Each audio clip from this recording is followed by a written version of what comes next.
Regulated भी है, इतना not easy to get into, क्योंकि इतने सारे लाइसेंसेस हैं। फिर एक्चुअल में इसमें अपॉर्चुनिटीज़ क्या है? मतलब कल को या ये पॉडकास्ट देखे कोई यंग एंटरप्रेन्योर सोचेगा कि यार मुझे अल्कोहल या इस इंडस्ट्री में घुसना है, यहाँ पे आप opportunity of course core alcohol industry में क्या है, या इनके साइड में भी अगर कुछ एंसिलरी अपॉर्चुनिटीज़ हैं वो अगर आप बता पाएँ।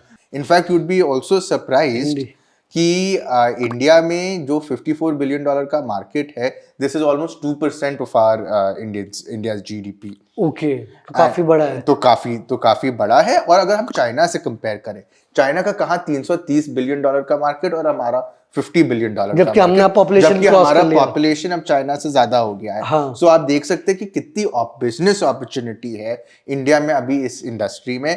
ऑफ कोर्स अल्कोहल इंडस्ट्री के अंदर कि आप नए ब्रांड्स लेकर आओ, and of course ancillary industries में जो कि हो गई लेट्स से रॉ मटेरियल अल्कोहल का, bottles, ingredients, you know, even stuff like ये शुगर केन प्रोडक्शन को आप कैसे रिफाइन कर सकते to tailor it to the craft needs.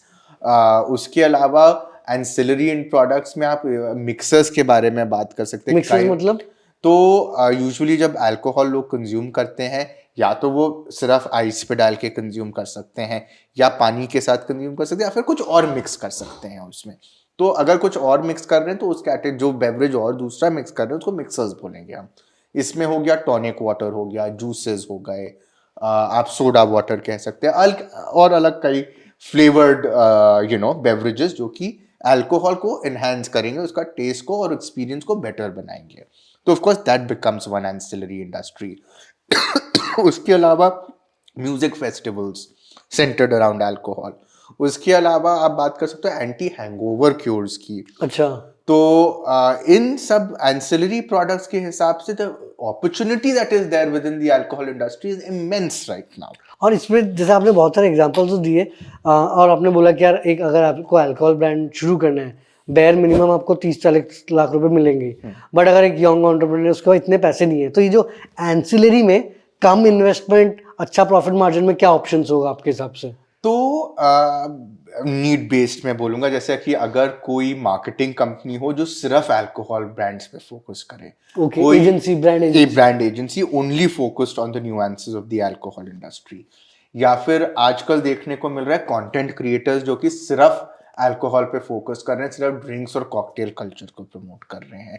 तो anything that is niche that focuses on alcohol could be a great entry point for anybody interested in the field.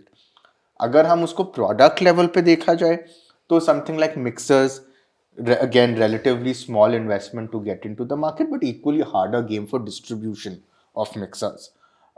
उसके अलावा आप बात कर सकते हो रॉ मटेरियल्स की। अल्कोहल में बॉटल ट्रेडिंग का बहुत स्कोप है कि आप चाइना से एम्प्टी बॉटल्स लीजिए और उनको in smaller quantities craft producers को सप्लाई करिए। Labels could be a big revenue generator.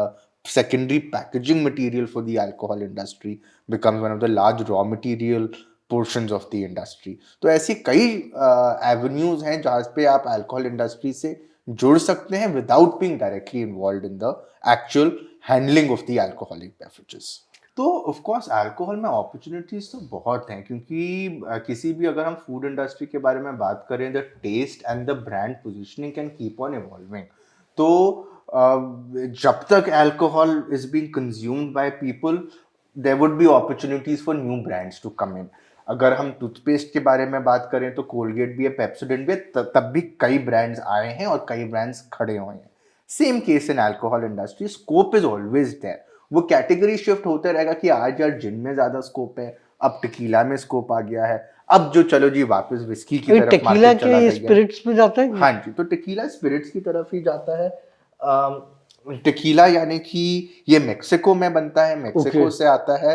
अगावे एक प्लांट होता है, अगावे को रोस्ट और डिस्टिल करने के बाद जो लिक्विड बनता है उसको टेकीला बोला जाता है।